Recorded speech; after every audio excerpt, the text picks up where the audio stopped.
And the validator commons meeting used to be right now anyway, right? So it's not like he's being super indisposed. It's true. That's right. Yeah, it used to be.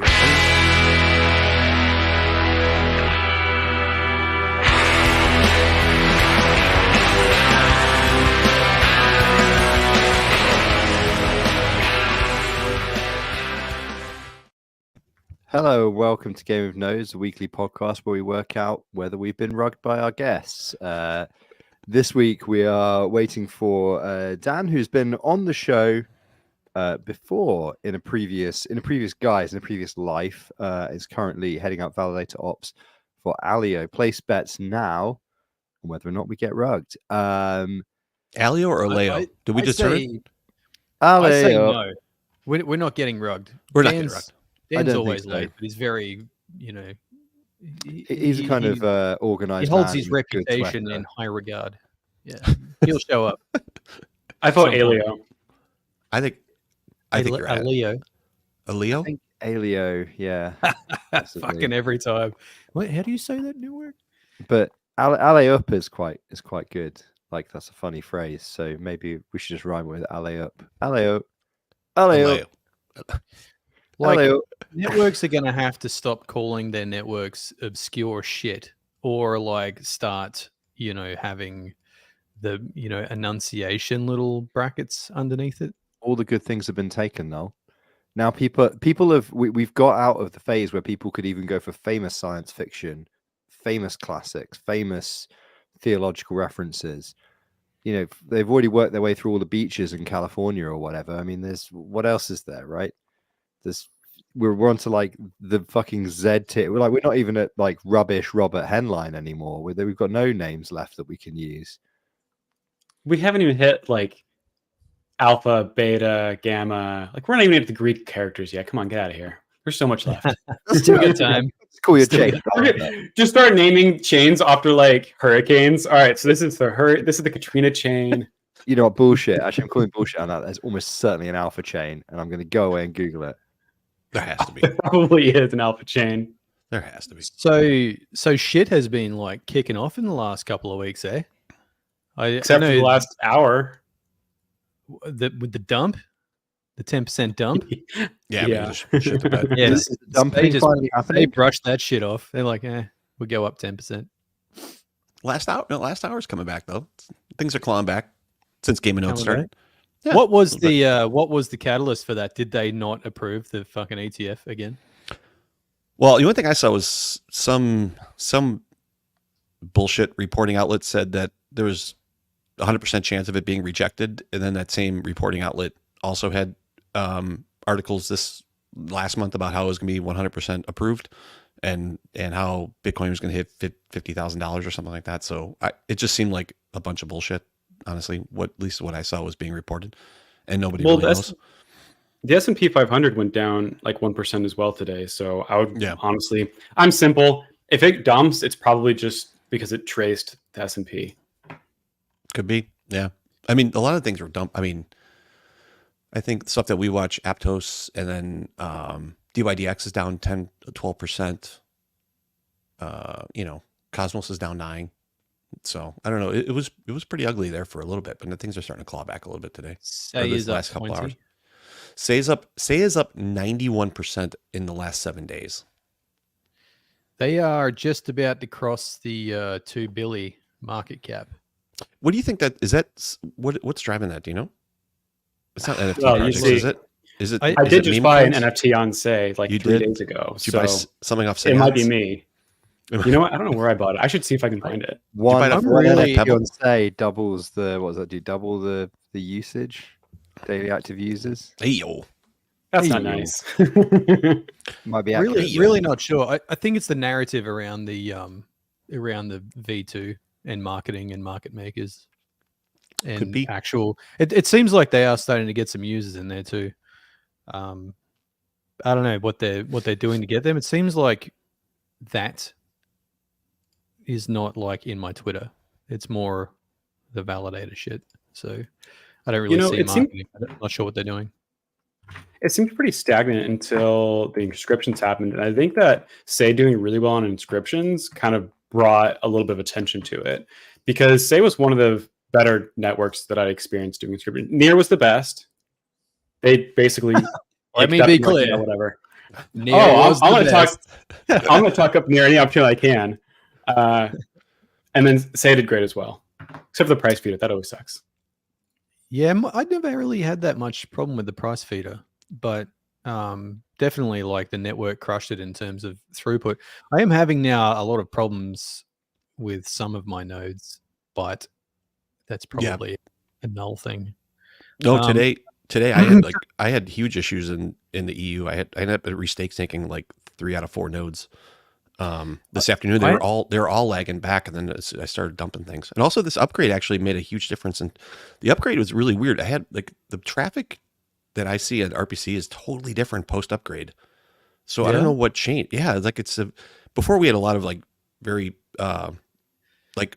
consistent jumps in traffic between like 500 to 1200 requests a second. And for some reason now it totally flattened out. So I don't know what the hell changed post upgrade, but it's really weird to see different traffic pattern. Oh, look, I just got an alert for a Say Western EU issue right now. How exciting.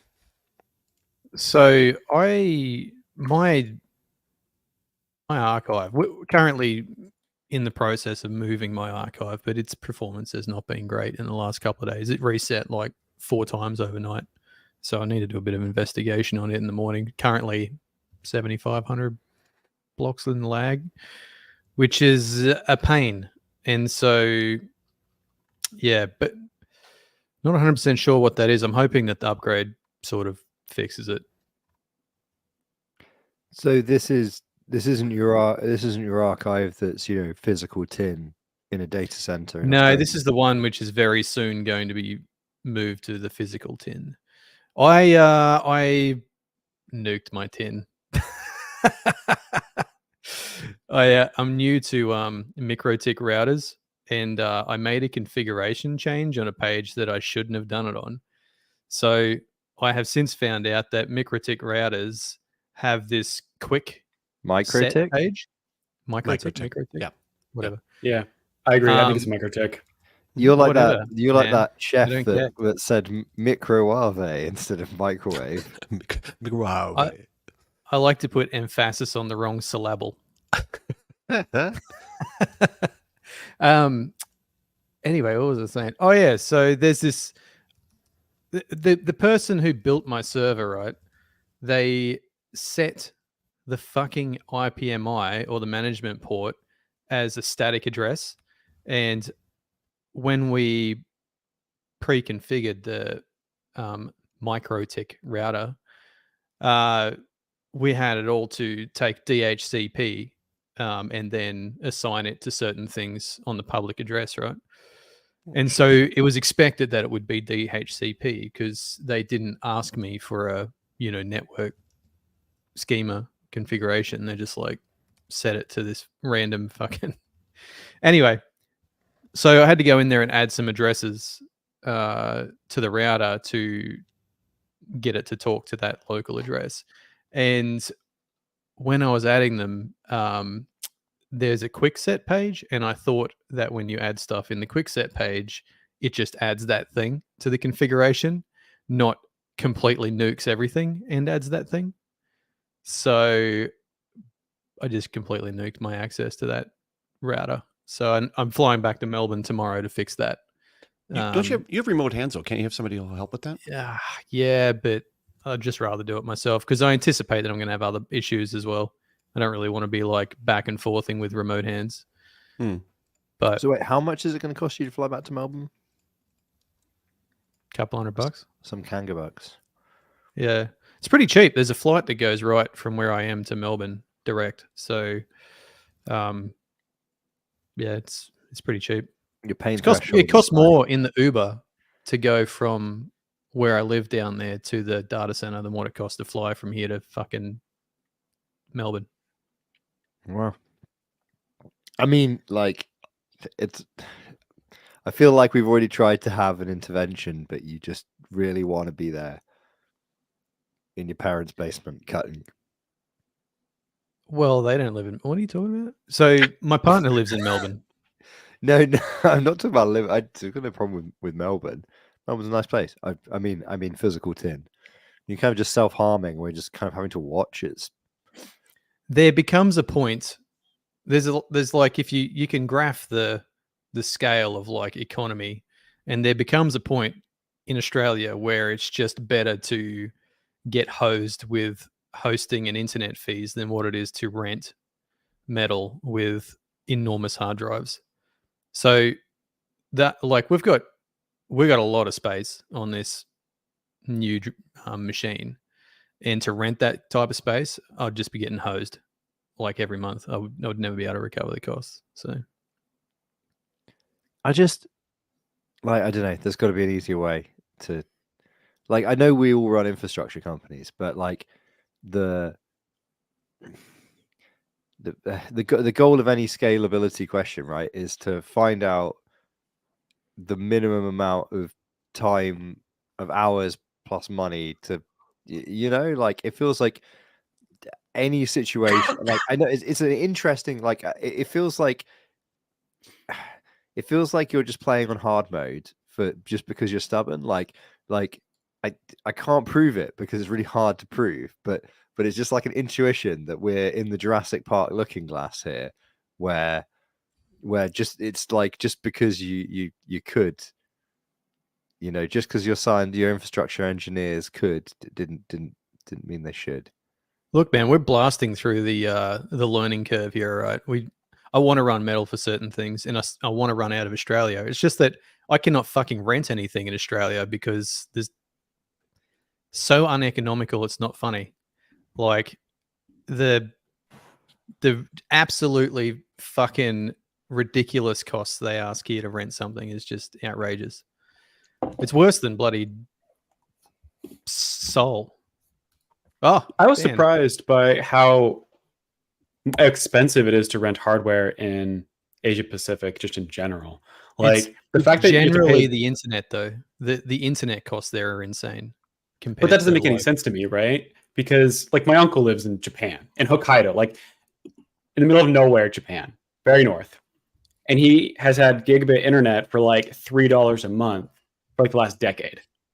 So why are we paying so much? Well, it's not that it's not that it's not available. It's just that the congestion, like when we're talking about these data centers, they're like in Tokyo or in Sapporo or whatever, and the congestion in those areas, like it's really expensive property and space and electricity to be able to put the shit. And then like you can't just go and build new like trunk mains of fiber. Like you have to use the existing. It's just there's nowhere to put it in the ground. And I feel like at this point we're at a kind of more unstructured version of like an Economics Explained YouTube video now. Because I mean, you watch Economics Explained? Another fellow Aussie. Yeah, it's reasonable. Economics Explained is great. Yeah, it's pretty good if you just like making some pasta bakes or something, batch cooking or something like that. And you're just like, I kind of want something that makes me feel like I'm learning something, but I also want it to be semi-Larry. An Australian doing economics podcasts. Let's go. So our best YouTube exports are Economics Explained, the Batuta News, and the Batuta News. Batuta News, and the we should. Why did we name this? That should have been our name. And the Honest Government ads, and they've started doing like other countries now, like Europe and shit. Absolutely not. Vati Video is Australia's #1 export for YouTube. No, Drain Addict. What is it? Vati Video. They do like Dark Souls videos. Drain Addict. He has a great voice. Drain Addict is Australia's #1 YouTube export. Back in the day, I would have said it was Let's Drown Out, maybe. Because that was like one of the OG Let's Plays, and it was an Australian Gabe and then Yahtzee from Zero Punctuation just complaining about things while playing Half-Life for like 55 hours. It was absolutely classic if you just needed something on in the background while you were working. And it was kind of like office noise because it was just two nerds complaining. And so you're like, okay, I'm working from home. This kind of checks out as like constant people complaining about the different versions of Half-Life and how they're stuck on a certain bit or whatever. That was pretty good. Anyway, hi Daniel, how's it going? G'day, Dan. I'm just listening to this. Listen. Interesting. Is I don't know how we sort of Australia fell off. safe stuff? Those commercials where they like saw people like dying on the train if they like you step into it and it's like, is that something completely different? What? There's like those Wait, what? animated commercials where it's like if you don't obey the law, then you're gonna get hit by a train and die, and it's like there's like cute animation where they get sliced up like ham. I No, feel like that's not Australia. Is that the Bosnian Ape Society YouTube where it's like this is how you defend your family your family size car from an advanced Russian style fighter? I Like maybe it's New like all Zealand. I don't know. animated, but it's very surreal comedy. I'll try to find it, but Okay, we're into the googling for YouTube links section of the podcast. I actually do have a brief, but I know we do actually have news, obviously, and all of those sorts of things. But Hey, before we get to the news, go on with your thing, and then I'll do my thing. okay, for those of you based in the UK, it is totally tax time, as the ticker suggests. Remember, you've got till the 31st of Jan to put all of your degeneracy into a spreadsheet and give it to old Uncle Tax. Otherwise, you're going to the big house. So that's the end of that one. I've got a fun thing related to tax time. It's fucking tax time at the start of the year. That is inconvenient. Not only is it the filing deadline, but the filing and payment deadline are well, okay, it's different for companies and people. It's a little bit, but the deadline is kind of the same, right? 31st of Jan, you've got to have your filing done, and you've got to make either your full payment or your first payment, depending on whether you're a company, an individual, or somebody who pays the one where you have to pay a little bit in advance, but then you pay less later. You see, everybody in the comments just started saying drink. Because Dan talked. Yeah. No, because we started talking tax within the first 20 minutes. Anyway, so on governance news, I just saw this morning, and Schultzy and Serp, you probably also saw this. Did you see the DYDX proposal? I saw that you posted it. So this is a unjail some validators during the DYDX emergency upgrade that happened on Thanksgiving, I think it was. It is not unjail. It's even better than that. It's even better than that. It's record. It's exactly. It's purely a reputational rewrite for no fucking reason other than reputation. They were slashed though, weren't they?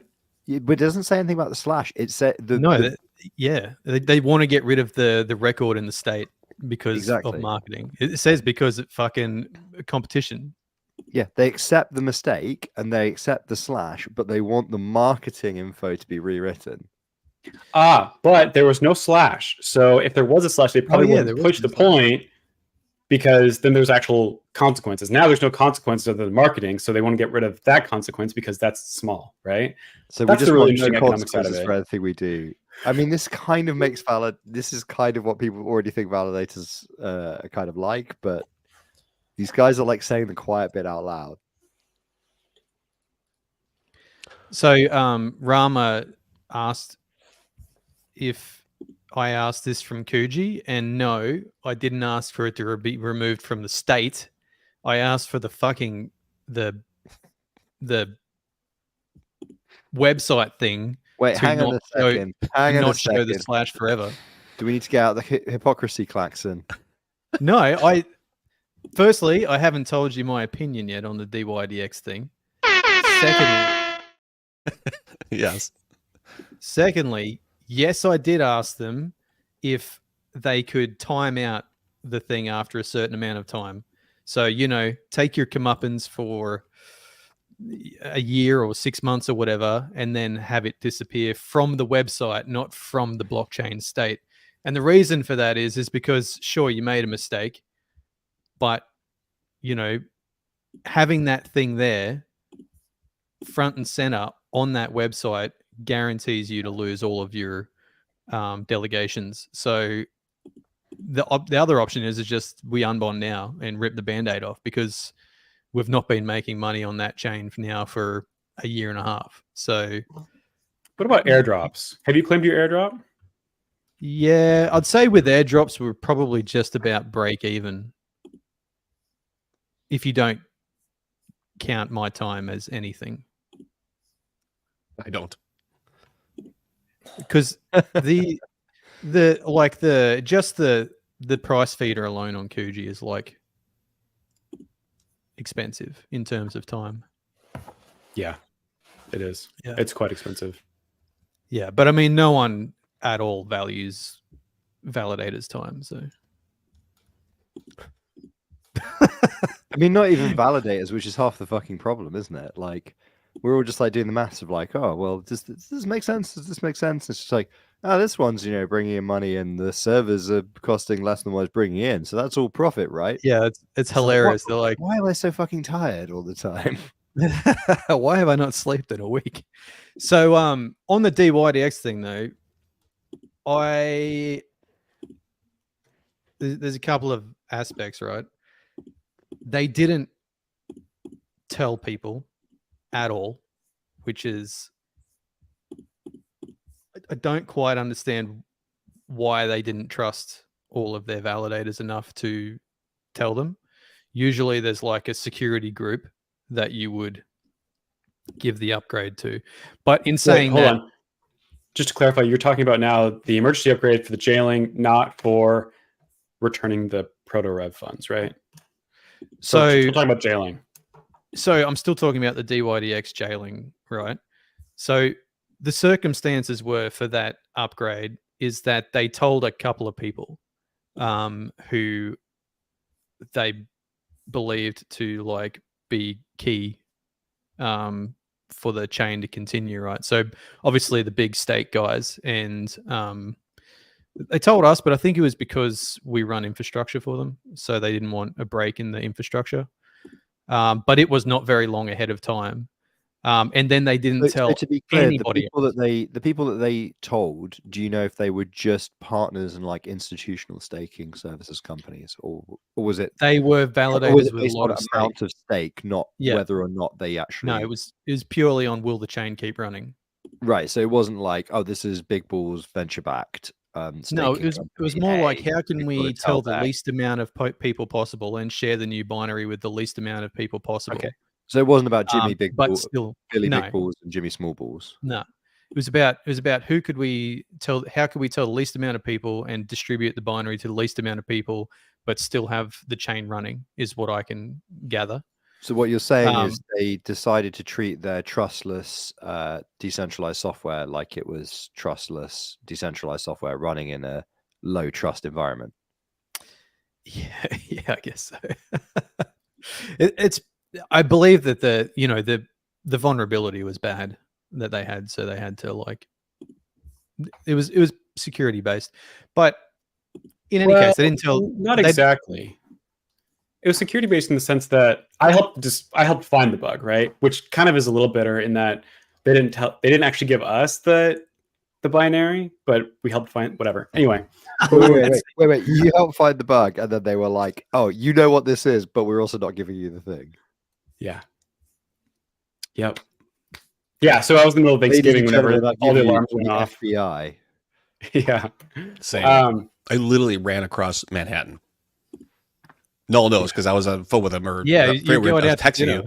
Yeah. We literally got into a cab. We're going out to dinner. We're pulling into this place, and this thing goes off. And I was like, like I see his missing blocks and everything else. I'm like, motherfucker.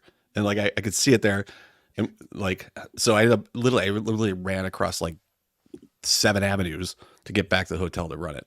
Oh my god. Okay, but I so have a this slightly smarter satchel that I would take my laptop with me. Well, I brought it back with me. I wasn't expecting. We were going to be gone for. If I'm usually gone for a couple hours, I usually don't do that. But so just put a toilet seat down and work from the toilet if I need to. Serp sent me this message. He's like, "What the fuck are all these alarms?" And I'm like, "There's an upgrade." And he's like, what? Just got in a taxi across town." And I was like, "You don't take your laptop with you everywhere?" No. I take my something laptop. like that. It was only a couple hours. I was like, "No, I'm good." That's generally what I do as well. And for mine went off really as we were serving Thanksgiving dinner. So I was like, oh shit, I'll be back in like, I don't know, half an hour, guys. Oh. And so people, So I the got other through it thing, pretty quick. It wasn't bad, but okay, so they didn't tell anyone, right? So that's like, that's fine. They did it for whatever reason. They didn't tell anyone.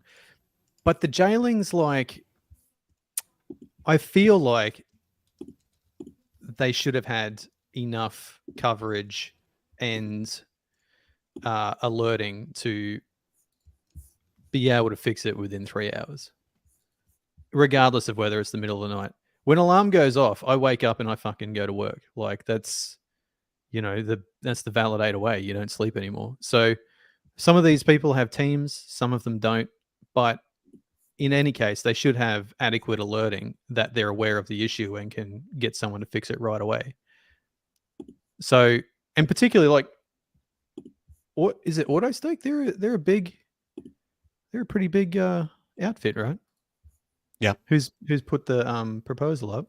So if they got jailed, I would have expected they would have enough coverage to be able to take care of that when it happened. I mean, I think the question there is more like about their own internal process and whatever. I mean, I know that we have a lot of our alerts and things are set up based on the slashing window or whatever network it is. That's the reality, because we very early days in the podcast we had Jack on here, didn't we? And we were talking about the slashing window, and the idea is that in a crisis, if you need to break out and actually get some fucking sleep, you can, right? And that's kind of been our rule on that. And there are some networks that are super forgiving of that. There are some networks that are not, but you should kind of plan your alerting accordingly.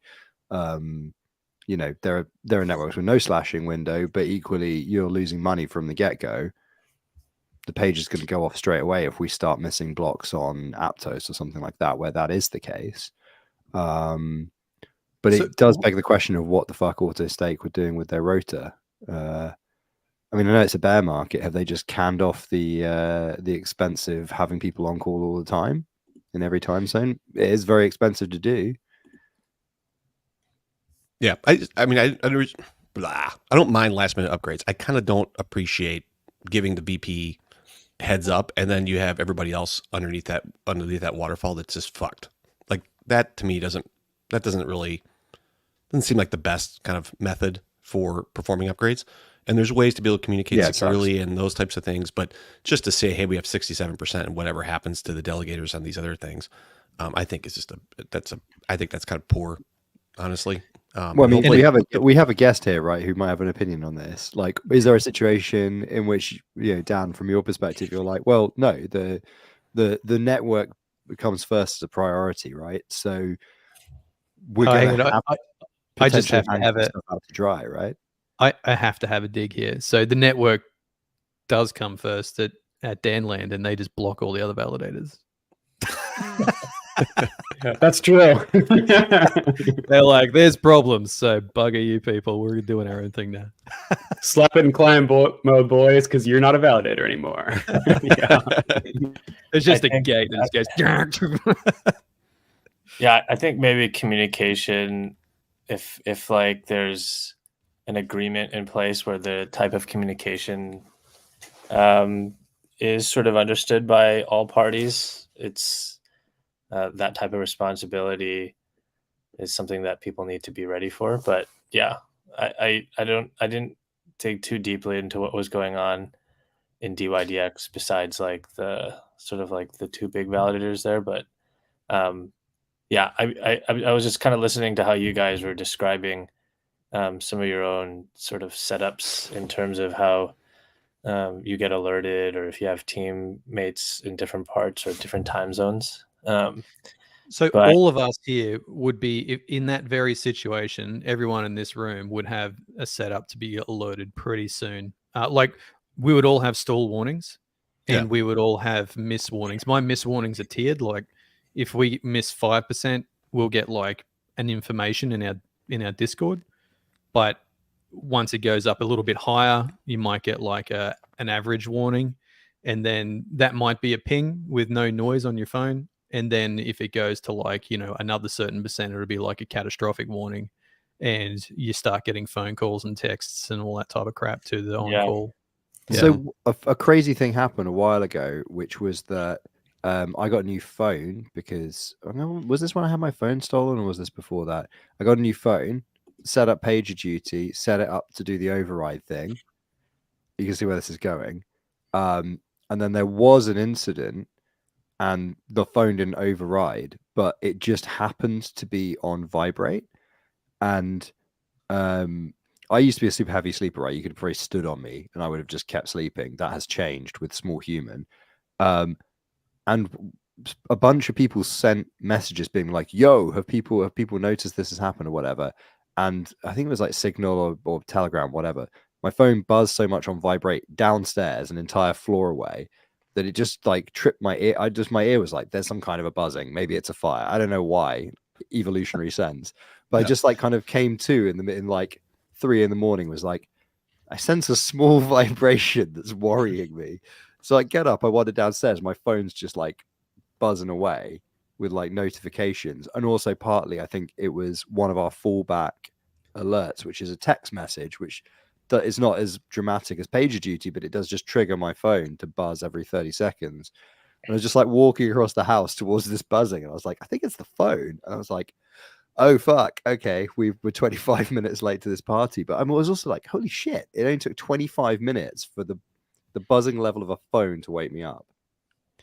So this is a Rama sort of Rama sort of gets it here, in that he's making fun of alert PTSD, man. I can tell you, alert PTSD is fucking real.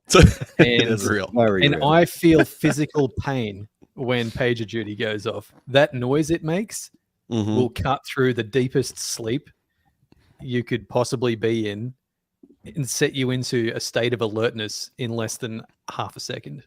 The funny I heard it go off in the mall the other day. I'm not sure if someone had it as a message tone or something, and I almost threw up. No, we were talking about how you're burnt out and you need to take a break last episode or the one before. You were talking about how I was burnt out. I was talking about how I can work 25 hours a day. Yeah, and you're talking about how horrible you feel. You're like, Flex.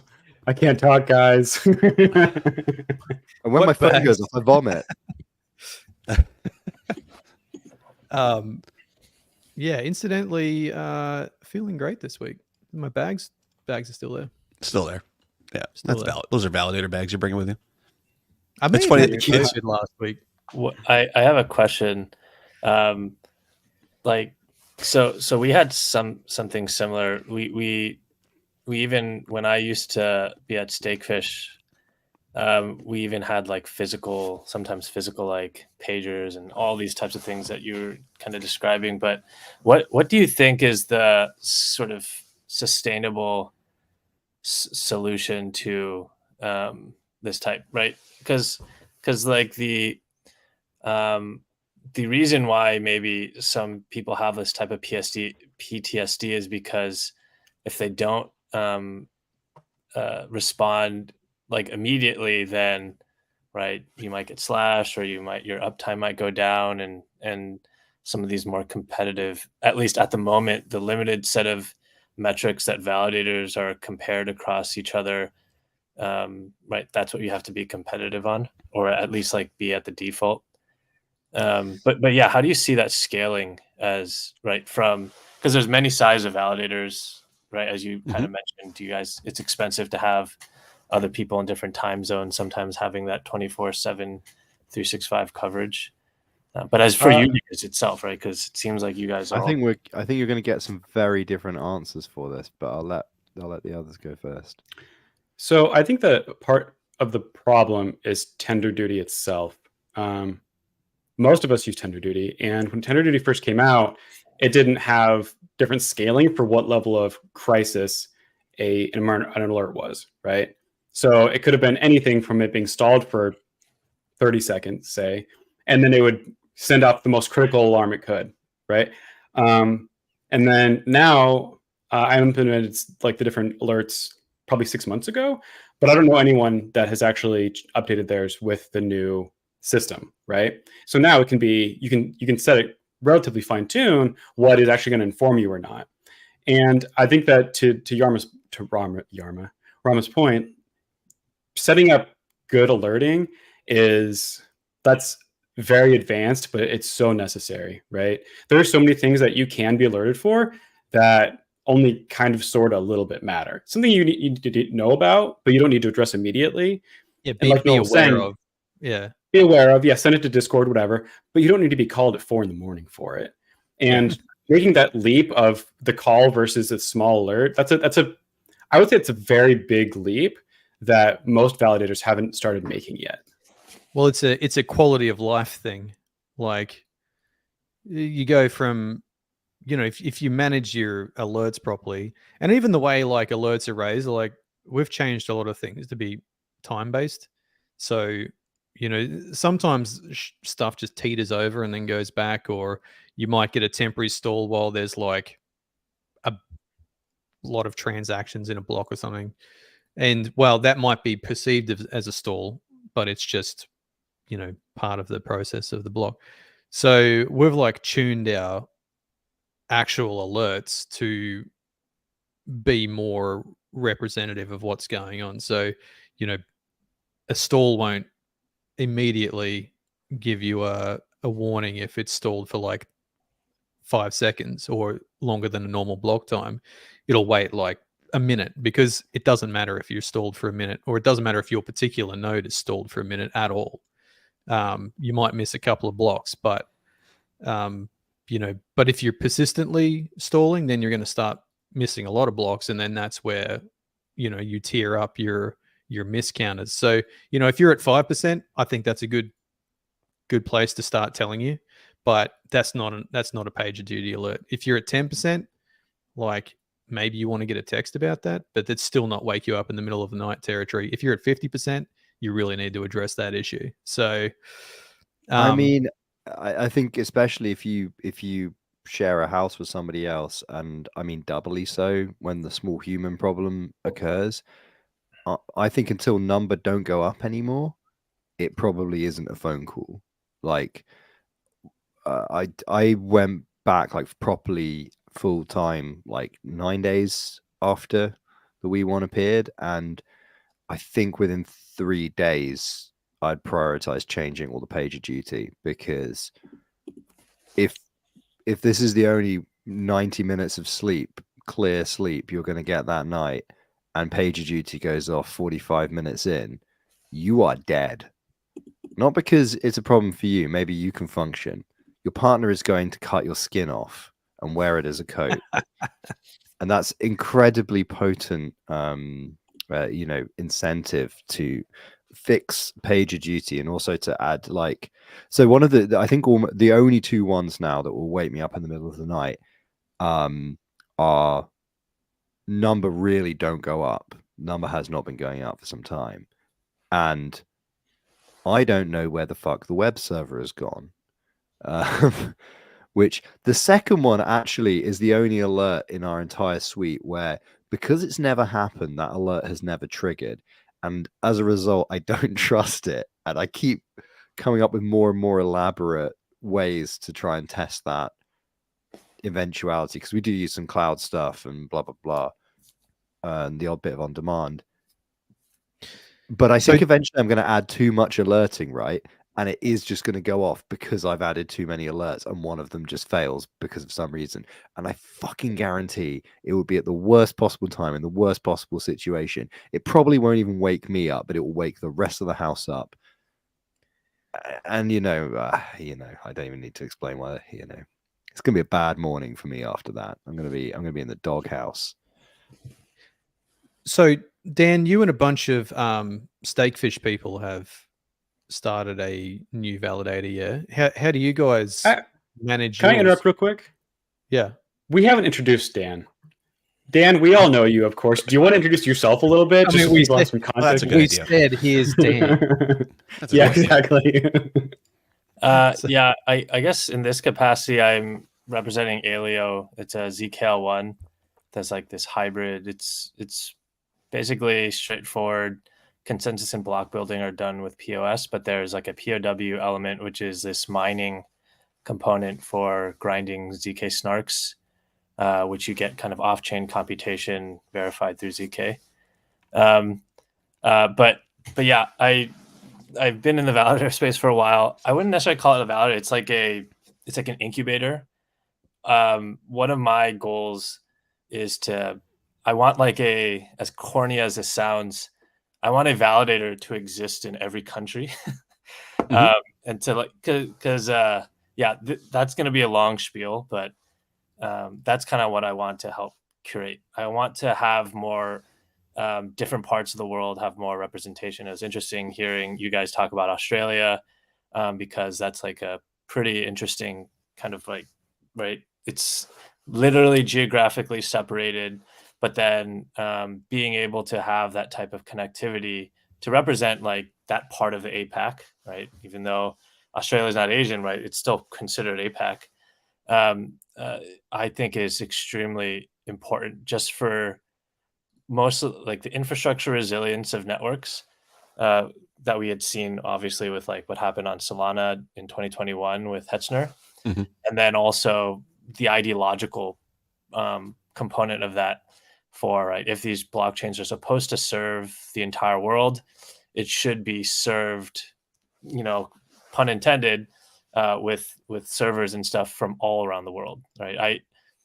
I don't think there should be like a specific contingent.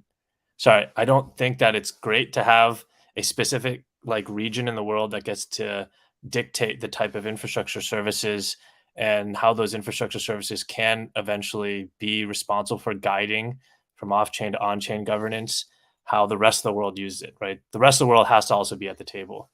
And then if there's this table that this blockchain governance off-chain or on-chain is happening, the seats around that table should be representative of many different types of regions. And then I want to make sure that the people that are sitting in those chairs are capable of contributing to these global conversations at an adequate level, where if the conversations are calculus and you only know how to speak algebra, then you need to get them to a level where they are capable of speaking that language. So funny enough, it's like, if we can have like a UN of validators, or I don't know, we can maybe call it like the G20 or something, or BRICS versus NATO. I don't know.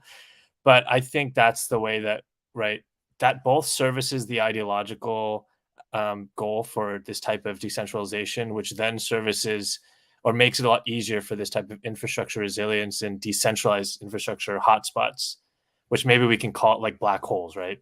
Because we definitely had a black hole in Western Europe for a certain amount of time. But then we need to plant other black holes in different parts so the gravity well doesn't get bigger and bigger the longer we wait.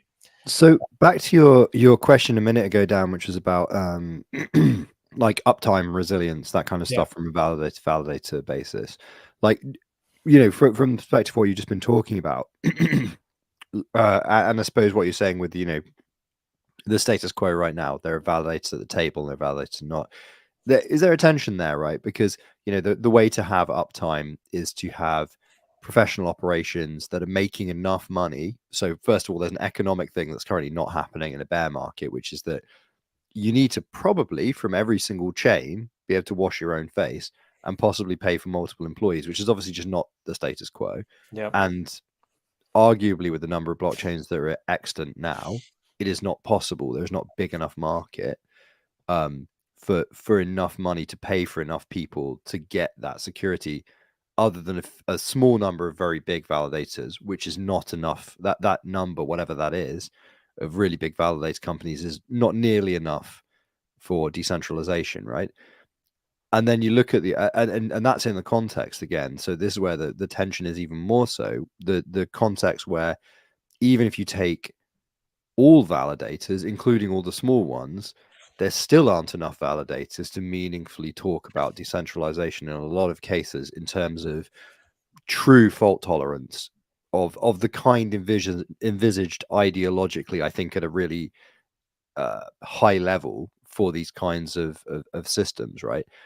So I guess I'm kind of interested in, like, what do you think of do you think that I guess there's two questions here, right? Number one is, do you think that the current big incumbents are actually like an anti-pattern thing that we need to be worried about? Because if so, there's a tension there between the fact that they're the only ones that can currently run professionally, or at least whether or not they do, they seem to get slashed a lot. So the reality is different, right? But on paper, they're the only ones that can afford to do the professional infrastructure things that we'd expect. And then number two is they're like, well, does the entire system, if it's going to expand to be truly decentralized, like you said, have a huge number of participants, should we be just trying to take governance and all that stuff out of the picture and require no education other than the technical education to run the thing? Make it. I suppose back to the original Bitcoin, run it on your laptop, mine some Bitcoins, right? It didn't require much brain power. You just ran the daemon, and it obviously wasn't decentralized, but it was. You ran the laptop, it did the thing, it did one thing. You didn't have to worry about voting. Yeah, all three of those questions are fascinating questions that I've been thinking a lot about. So one was actually I had hosted this infrastructure conference in Vienna, Austria in July. That I think, and we wrote a report from that, and it was basically a survey of validators that had attended, and I believe it was kind of that was very like last minute. I think I invited most of you guys as well. But we basically had the whole stack, right? We had the foundations like EF, Solana Foundation, Web3 Foundation, ICF, and then Aleo. And then we had like a lot of the validators from each of those networks and the data centers, cloud providers, et cetera, like Tencent, Alibaba, Hetzner, OVH, Equinix, Latitude. And it was really fascinating because there's sort of like this, right, short-term and long-term kind of thinking, which addresses, I think, your second question about the professional versus non-professional I wouldn't call it non-professional, but professional, like large scale validators versus like smaller and medium size. And I do have an opinion on that, but most validators, I think, prefer that type of, to address your last point, it's like the commoditization of it. I'm not saying like I am deeply rooted in the type of role that validators or as infrastructure service providers should take in that difference between a POW, specifically commoditized, to a POS, which is a bit more specialized. Because I in my opinion, I feel like the moment we switched to POS, we did not become commoditized because there was this very clear element of specialization that required differentiation, that required publicized differentiation between the different infrastructure providers to get different stake, right? Because everyone has to fight for stake, right? Have stake come to them. And that's where like that specialization differs from that commoditization, because it's not like a infrastructure down to the different types But of is it it is specialization, I suppose. I would agree with that, but it's more of a million monkeys, million typewriters specialization than it is. It's people brute forcing a solution to get more stake rather than, and this is what we would expect, I think, from I'm not hip to the maths, but I would expect from a guy kind of evolutionary behavior perspective, or like a complex systems perspective, that people would try the dumbest things first before they get to the point of going, oh, I'm going to read a bunch of governance and think carefully about stuff and write essays and publish, blog posts that are well thought out, like some of Schultz's or whatever, to try and get more stake. First of all, I'm going to like copy paste somebody's code that has a staking UI that will only stake to our thing. The second thing I'll do is I'll go on Twitter and slag off a bunch of people really loudly, whip up a mob of people and get a bunch of stake. Those are the kinds of things that like a lot of like, various degrees in various places, but like a lot of the tactics so far in the space have been very lowest common denominator. Yeah, that's 100%. maybe my feeling, but I don't think it's uncommon a feeling, it isn't. And I do think it's also because of the lack of, let's say, actionable analytics. So we have like very small set of quantitative data that people are able to kind of see, but that is also something that people don't necessarily care about and see too much. I would say like lazy or sticky stake. I think a really good taste of that we saw even in Ethereum, which is some of the more commoditized POS infrastructure, is there was a very large validator that did eventually get acquired by a large centralized exchange that when the Beacon chain first launched, they got slashed like 75 times in a row. So much, so bad that a lot of validators, and I myself had reached out to them asking like, hey, do you need any help or what's going on? But the reality was that you should not have even gotten slashed and been kicked out of the set even once, because at least with the Beacon chain, you're out for the whole year. You're not getting a stake and that you can't withdraw it. And so the sort of like the quantitative metric that people would be able to base their decision on who to stake was very bad for that particular validator service provider. But the reality was that people still staked in mass, incredibly large amounts, which spoke to this sort of like people didn't care, or people didn't know enough to care, or they didn't know where to look to care. And it was just branding that made it such a sort of like this. Well, it's kind of, I suppose, back to the mistaking a technological system for a social system. Yeah. Because however it is that social discovery of like, because it's the thing of like, why do people not steal? They're concerned as much about like in a small community, you're concerned more about or a better example would be like maybe credit or debt, right? You could go to, if you live in a small village, you can go to the pub, drink a few pints and say, oh fuck, I haven't got my wallet with me, can I come back and pay tomorrow?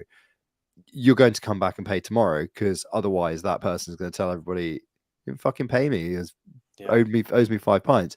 Like, and whatever that kind of social discovery means is, some of those means could be very, very complex, but they don't exist yet, or they're poorly available maybe, or poorly understood. But that's also still that's also still a little bit like my engineering hat on there. I'm like, oh well, maybe we can build a solution, but yeah, I don't know. It's a tricky one, isn't it? It's the reason why Rated exists, right? Like Elias Simos from Bison Trails, he used to be a protocol specialist there. He left and he made like a very comprehensive Ethereum validator analytics review tool, and then they raised a lot of money, and then they're servicing that.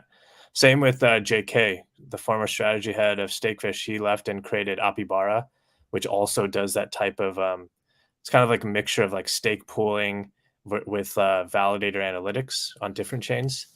And that, I think, is a evolution of a rightful evolution of the type of analytics that can be actionable, that will change us from what we saw with that previous validator service provider that got slashed like 75 times in a row when the Ethereum Beacon chain just launched, to how people can kind of be judged on their merits.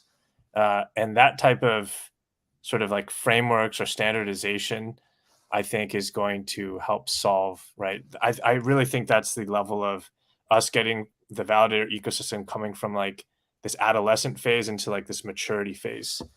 I think 4 years ago, I think validator ecosystem was definitely still in its infancy. But right, I think it's like inefficient market resulted in very inefficient sort of let's say stake being distributed. But hopefully we're going to be able to see some of that more efficient sort of stake being flown away. And perhaps it is removing the choice from users that like stake pools do. Right. Okay. I mean, stake pools is a really interesting one, isn't it? Because you're effectively, it's like, hedging your risk, isn't it, across multiple validators. It's like quite a smart thing to present to be. It's an example of a technological solution to the social problem, right? Just go, well, don't ever let people stake to one provider and try and spread it out in some way. But I suppose there's another question here, right? We're obviously talking primarily, from experience and background, Cosmos, Ethereum, and look, okay, 3 to 5 years time, obviously Ethereum staking is still going to be a thing. It's like Bitcoin, it has intrinsic value just on brand at this point and will continue to do so. But all of the other networks that we're kind of a part of now that might be worth something now, are we at the point where all of those sort of validator run networks are going to survive almost certainly not. Like almost certainly like the 90th percentile, right? If we're looking at startups, we'd say 9 out of 10 would fail. I think for blockchains, it's likely to be higher than that. But what does this mean in terms of validators and proof of stake, right? Because this, so we've been talking about it as a social problem and a technical problem.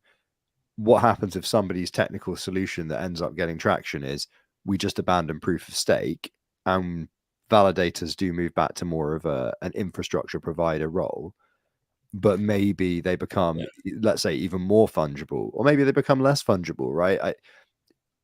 I don't know that I haven't thought quite enough about it to know what the pros and cons would be of designing a system where validators were more fungible.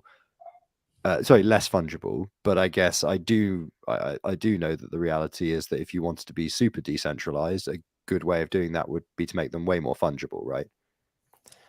Yes, and as much as I love POW and Bitcoin, I give this like presentation a lot when I was doing these validator workshops in Southeast Asia and stuff. But something that's I think is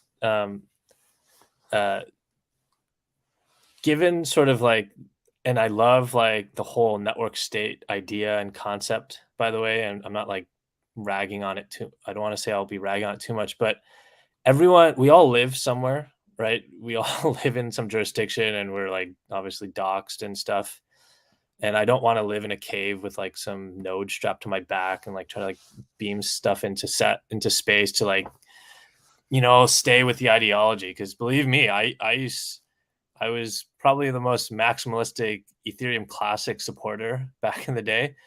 But like the reality is that we all have to abide by certain jurisdictions. Like there's jurisdictions that require compliance to particular sort of like views that they have.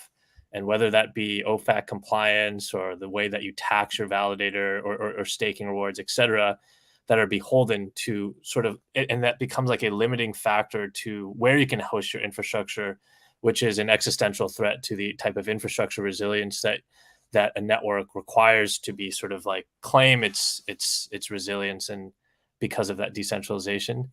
And so I think there needs to be this complementary step that validator operators, let's say infrastructure service providers, have, where they are formed in a certain way where that commoditization argument of that anonymous commoditization path becomes less and less certain as, let's say, the next 5 to 10 years, regulatory regimes or countries or different like groups of countries get to decide or bring the gavel down on So like a technical version of that, of a vision like that, might be to say, okay, is a validator a single validator, or is a validator a distributed group of 3 validators that all get equal reward? I mean, let's not get into the fact that legally that might be considered a joint venture or multilateral joint venture or something.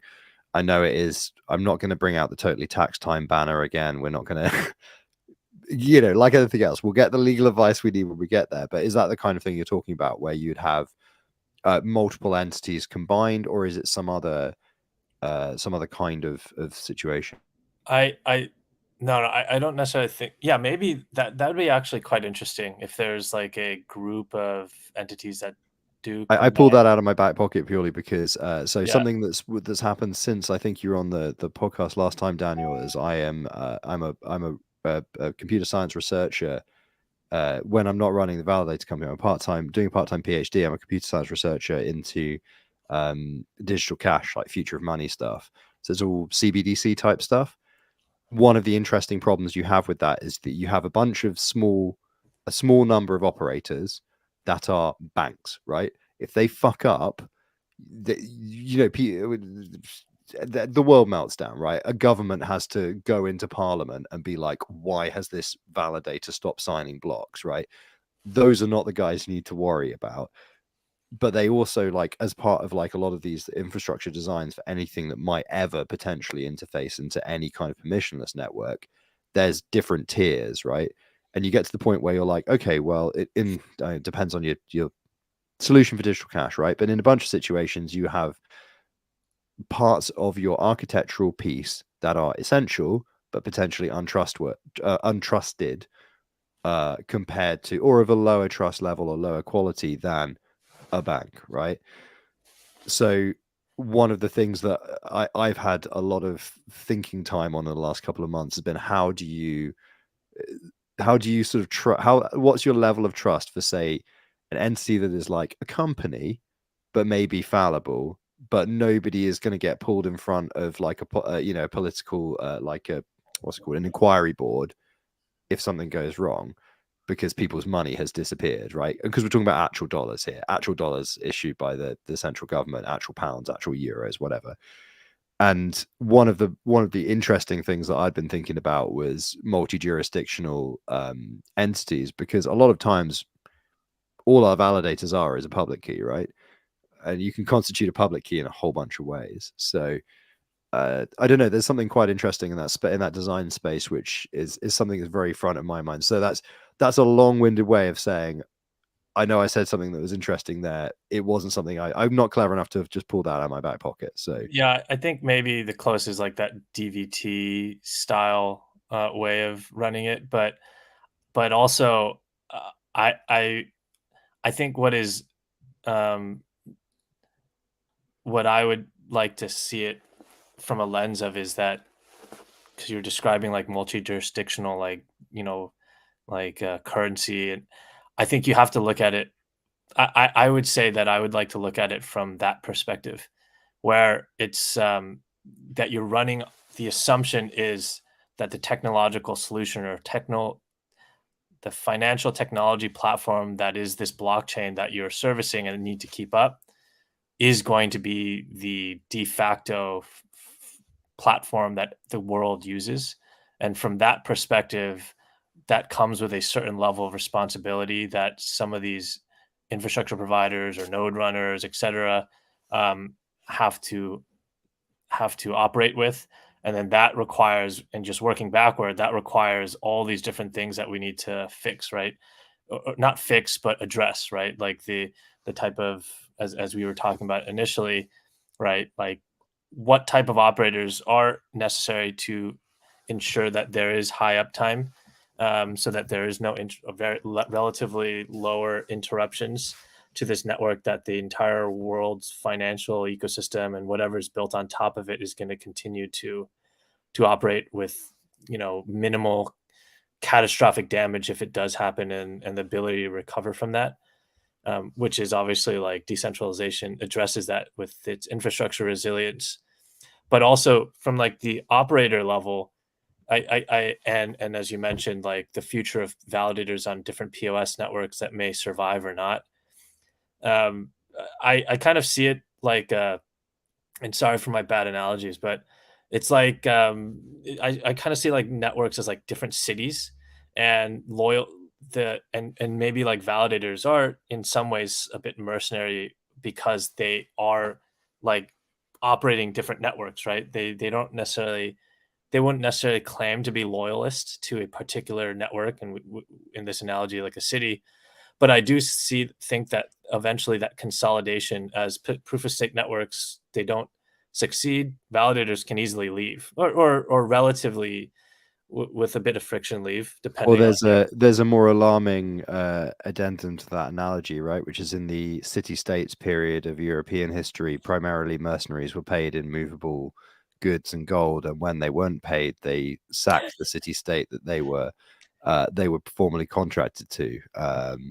I'm not saying this is my opinion or statement, but I sometimes that extreme circumstances do help build better systems. But like, I'm not advocating for that. I think a really great example is like, right, like when the wildfires were going on in Canada and they blew out to like New York and everyone was complaining. There were like those studies that were coming out and saying like, 30% of these wildfires were started by firemen or ex-firemen because their communities were threatening to like take away like their budget or something. Where sometimes there's like you have to hold someone's hand to the fire, but that's not the solution. But I wouldn't necessarily say it's in the wrong path, but because of that, I there was mean, a lot I'm more. kind of waiting for when there is a blockchain that, whether it's due to foundation mismanaging delegations or some other mechanism, the validator set colludes to essentially hold the blockchain's feet to the fire. It will be fascinating to see what happens. There It's only a was matter of time, one. is my opinion on that one. There was a really interesting one that I was really excited to see. Not necessarily because there was like disruptions, but there was a foundation that had made a particular decision that angered the validator community, and some of the validators purposefully, obviously at their own expense, they're like shooting themselves in the foot, but to make a statement, they were not producing blocks, and then that disrupted the network and slowed it down a bit. It's kind of like the whole like Buddhist What monks. network was that? Well, I'm guessing it wasn't in Cosmos. It was I elsewhere. think it was. I have to. It was a smaller chain. I have to look it up again, but it's like, it was self-immolation protest, right? It brought attention and it disrupted things, right? People like protesters going onto the highways and blocking traffic, even though it had nothing to do with it, but it got attention. And then, I don't know if the foundation that blockchain's foundation did anything. But it's I wouldn't say it's collusion. I would say it's coordination. And I think that's like more democratic coordination to make things happen, where actually infrastructure service providers like validators are basically, hold the keys to the castle, right? Like if there is enough coordination, validators can do whatever they want. No, it was a separate one, not from Jacob, but um, uh, but yeah, but just to finish my analogy for like the consolidation of chains, where validators will have to be like choose, right? There, a mercenary eventually has to have a headquarters somewhere, right? And I think the winning chain or the winning town or city or however large that becomes, that will become sort of like it's where it will kind of plant its the bricks and instead of tent poles and stuff.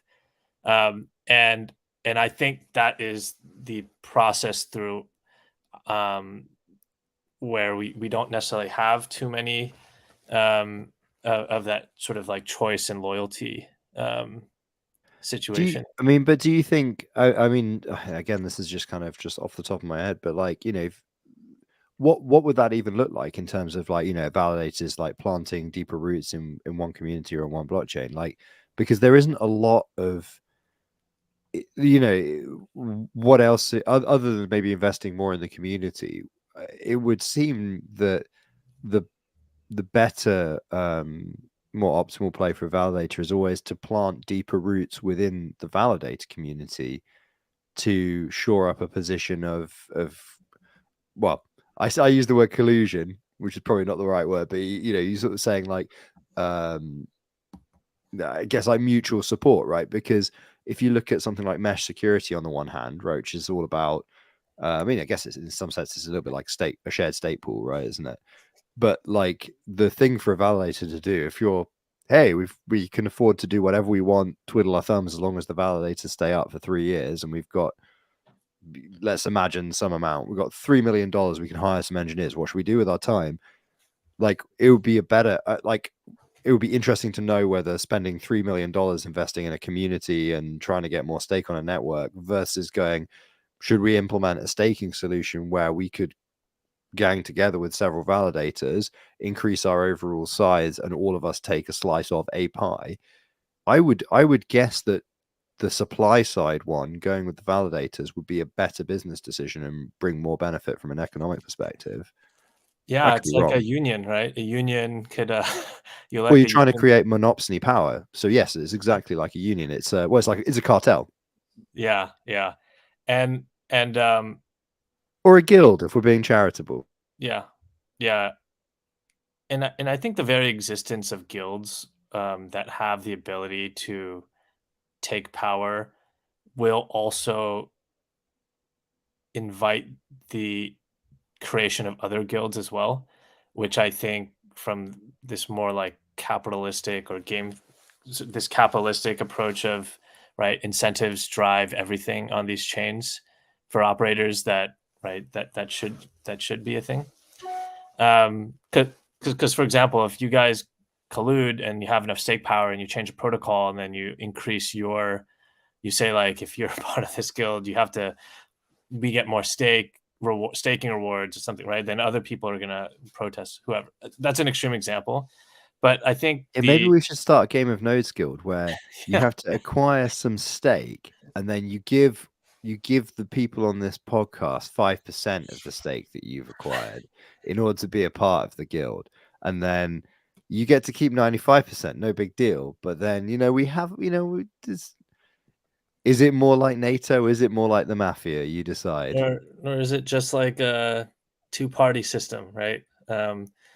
But I guess like getting back to the I guess like the future of what validators should be in terms of like powerful, larger validator service providers that are just professional, versus like other types. I am of the opinion that that if POS versus POW is commoditized to specialized, then there needs to be more leaning into specialized, and that validators themselves should not only have the responsibility of just running infrastructure, because if you just run infrastructure, that type of specialization will just aggregate power to larger providers that can sort of just run infrastructure, right? That's all they need. And their DevOps team will be like 5 people, and their marketing team will be like 30 people, right? Like, because that's that type of game that exists in reality with the larger staking service providers. But in order to avoid that, I think the leaning into specialization is going to be, I think, a more diverse and healthy ecosystem, where to respond to your question of like what can validators do or contribute into their ecosystems, you have you have many things that are not just infrastructure providers, and I think a very small example, or like one part of an example is the hackathon company that runs validators, and then they run validators for public goods. I forgot what that was called. Dora hacks. Yeah, that's right. Dora hacks. They do hackathons, but then they also run validators, and then they fulfill like a pretty important part of an early ecosystem in establishing these this element of this ecosystem. And if we're using this sort of town or city analogy, there's a lot of different parts of this town or city or ecosystem that that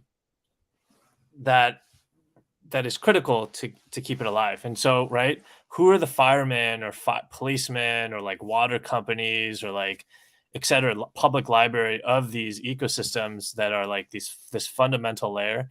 And I do think that maybe it's like the other way. Maybe it's also that there are different companies or organizations that can fulfill parts of the ecosystem and then also run a validator. I'm not saying that's like the only solution, but that's an interesting way of kind of seeding in, addressing the. But there was a variation on this, very, very common in Cosmos, right? Which is devs should run validators, but then as dev, you spend a huge amount of your time running the validator and less time deving, and actually in certain cases the validator becomes more profitable than development, and then the development stops.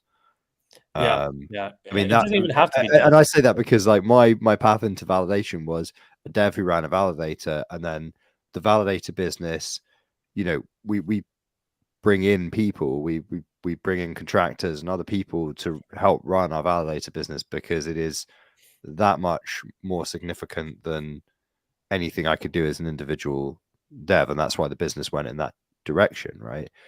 So there's, I mean, and there's another interesting corollary to what you said, which is obviously that there's these entities that have agency in the system, right? And some of them are documented at the moment, some of them aren't. 2 of the only ones we know about for certain are devs validators, and we obviously the foundation is super obvious, but you know, there are likely a lot of other personas that we don't know about at the moment. But the question is, like, should all those personas run validators? Probably not. Is the system ever going to account for those people formally? Maybe not.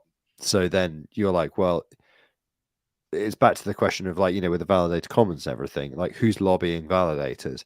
And these are interesting questions, right? But at the end of the day, it only matters on the chains where there's money to be made, or where there's economic value, or Yeah, exactly, right. If a technology city that is people are doing well working and on or has a lot of using. money, then everyone goes to that city, right? Like like no one wants to live in a small country town anymore. They all move to the city, and it's that small country town's prerogative to become a big city. Right? It's a problem also, I think, with increasing inflation, right? Because you can increase inflation as much as you want, you get more of these tokens, but if they're not worth anything, it's a fight that you have to have. But um, uh, it's kind of breaking the analogy if like you try to compare it to like how cities became greater or nations became greater. They like fought wars and took over each other. But I don't think like networks have like armies that they can Well, yeah, use. they took over, you know, supplies of movable goods and used it to pay for more Yeah, soldiers, and then yeah. eventually ran out of goods to pay the soldiers, and usually got sacked themselves. So So I don't know what that solution is, but I think a lot of things can become a bit clearer in terms of motives if you do look at it from that lens of, right, hey, like these blockchains, some of these blockchains are literally trying to replace the monetary supply, right? And like, what does that look like? And then things definitely become inherently geopolitical, and you have to be complementary to particular regulatory uh, regions and stuff like that. But yeah, the TLDR is I think that the specialization is, at least from the L1 perspective, is nice because you can have this diversity of organizations and contributors to your community that make it inherently, right. Diversity is resilient, and then they're also all taking part in what you would say is like staking, or sorry, node operating. And staking is both contributing to your own network security and then also providing, right, this sort of redundancy layer and resilience where you're just having these nodes that are operating also, right? It's like a bakery running a validator in this running something, or let's call staking like moving water around. Everyone needs water, right? Like the fire department also pouring water, like police department. I think it's that becomes that maybe that part can become a bit commoditized. I know that argument breaks because there's that whole white label problem that you have. But yeah, it's I hopefully we'll figure that out. But I think my personal opinion is specialization is better, and can address a lot of, or can potentially address some of the issues that we've been having. And with a lot of these sort of parallel developments in the validator and L1 ecosystem and ecosystem evolution, hopefully we're going to be able to see a more mature network after a lot of the problems that we've seen in the past, right? And I had mentioned like a few like better analytics to judge validators, right? Like Rated or Abibara, and then increased like operational expertise and experience, right, from validators who've been running for a couple of years now. And then with L1 teams that are open to kind of like developing these ecosystems with these validators, like I do help with Alio for the validator side. And then hopefully getting this type of clarity on how the blockchain world exists in our world. Because, right, I don't think anyone is comfortable with living their life in caves. We all want to be able to have some clarity without having like the FBI knocking on your door and telling you you're going to go to jail unless you shut down your nodes, or something like that, right? So I think I'm pretty bullish on a lot of these sort of parallels having evolved over time. and turning into something that we can weave together to make something that looks straightforward. And then, right, making sure that there is sustainability for how everyone exists. But the reality is that eventually there's going to be a winner or a handful of winners, and the vast majority of these chains will not be around. I'd like to circle back around to something you said. You said the problem of white labels hinders this. Do you consider white labeling as a problem? White labeling isn't really something we've discussed too much on this podcast, mostly because I imagine it doesn't come up too often, and so there's not a lot of reason to discuss it. But the fact that you've raised it, yeah, I think it's a temporary solution. The most glaring problem was the Ronin hack, because the majority of those validators, I think 6 out of 7, or I forget, were white labeled. And then there was one that was DAO controlled, and all the North Korean hackers had to do was get enough tokens to control that DAO, to control that last validator, and they were able to pull off the largest heist. Because, right, like decentralized in name only, and then they're all just being controlled by a single entity. Or like, you can also say decentralized in name only and all running on AWS, or right. So I think that's the existential risk of white labeling. But white labeling can help. I think white labeling is also used for decentralization. For example, a lot of centralized exchanges white label their services, right? They don't run their own validator. They do, but then they also allow other validators, external third parties, come, they due diligence them, they vet them, and then they will run parts of their stake or parts of their networks, right? If they need to run Polkadot validators in staking, they'll have some Polkadot validators, right? Like come in and help service those. But I do think, and I know Cosmos has always had like these witch hunts with white labeling, which is, I don't think that's necessarily bad or good, but I think it's a temporary. They are temporary solutions, because in my ideal world, I think centralized exchanges should run their own validators and take more active roles in the ecosystem that way. So in the case of like centralized exchanges running validators, so actually, I mean, really, in the case of any entity running validators, I suppose, back to the decentralization tension, right? There are a bunch of ways that we've talked about in the podcast over the years now about how you can measure decentralization in a set. That's a whole other conversation. But do you think that there's some kind of thing where there is, like, other than the obvious, which is the minimum threshold of voting power, be that 50%, be that 33.4%, but do you think that there is a pragmatic case for always limiting like the upper bound of what a validator should have relative to some arbitrary number, right? I mean, that might just be simply profitability, right? The upper bound should be just above where profitability is, and the validator set should be just as wide as is profitable. I don't know, but yeah, there's a sort of consensus level answer to that, right? Because, for example, on Aleo, if you have more than 25% of the network, you don't get any rewards beyond that. And then that's specifically to make sure that there are at least 4 node operators running a chain at all times, the Aleo chain at all times. Yeah, go ahead. So the 25% threshold, does that mean that they can't be delegated to above 25%? You can delegate to them, but then you're just not going to get any extra rewards beyond that 25% staked. So does that mean, like, say you've got 10 different people with 100, staked, and that equals 50% of the total available to stake, right? Does that mean that like those 10 people get rewards on 50 of their tokens and not 100, or is... Yeah, exactly. You don't get anything beyond. So the reduction is distributed across the... Yeah, it's proportionate. Yeah. It's still pretty high. I couldn't imagine that happening, to be honest. Yeah. But and so, yeah, that's like, at least with Aleo, that's like the very specific technical requirement for that type of decentralization, right? Because like you're not incentivized from a game theoretic grade to stake with a validator just because it's at the top and it has more than 25%.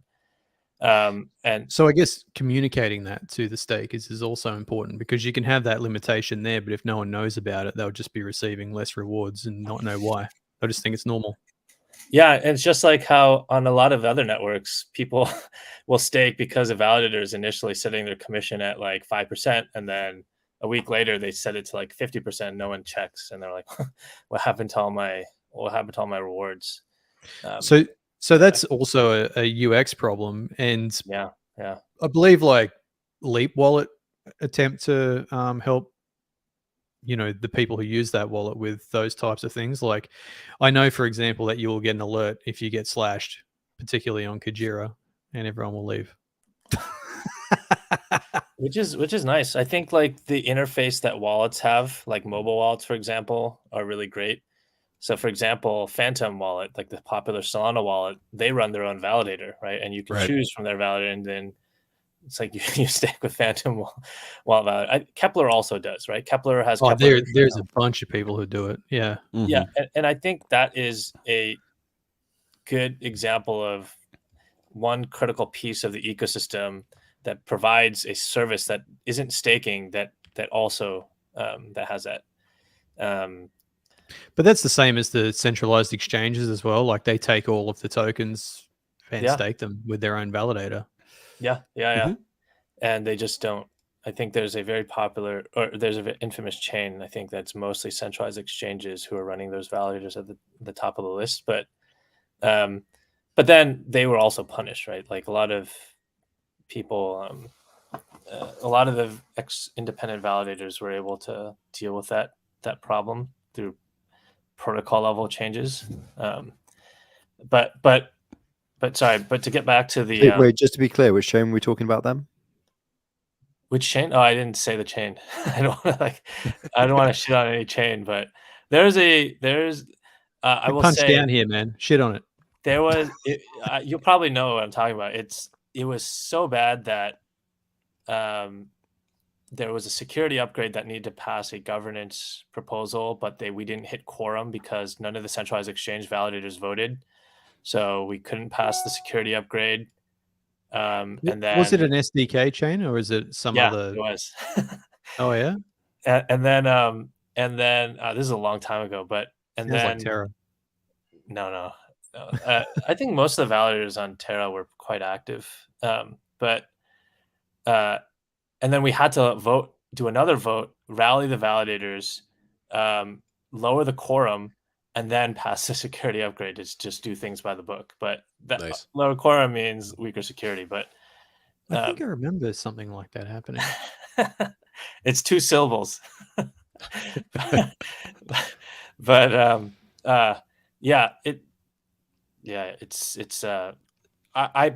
it's also, and I did hear a lot of the points that some of these centralized exchange validators, centralized exchanges did make revalidators because they didn't want to have that type of compliance risk. But I think eventually we will have compliance clarity, let's say in the next 5-ish years, or however long it takes, on the assumption that blockchains do get completely mass adopted, and then this is the financial technology platform that we will use, and it's just going to be straightforward from there. But that's kind of like the lens that I like to kind of look at it from, because this is where we assume it will be, and then we how do we get there is that, and I do value that type of unique specialization that can contribute, right? Centralized exchanges are a very critical part of our ecosystem. They're not all bad, and they need to play an active part and role. So none of you guys can guess it. You can DM it in private chat, and I'll confirm or deny. Fuck, there's so many SDK networks. It sounds like Carver, maybe. I don't know. Carver, well, they had a lot of fucking. Fuck, I don't know. I can't think of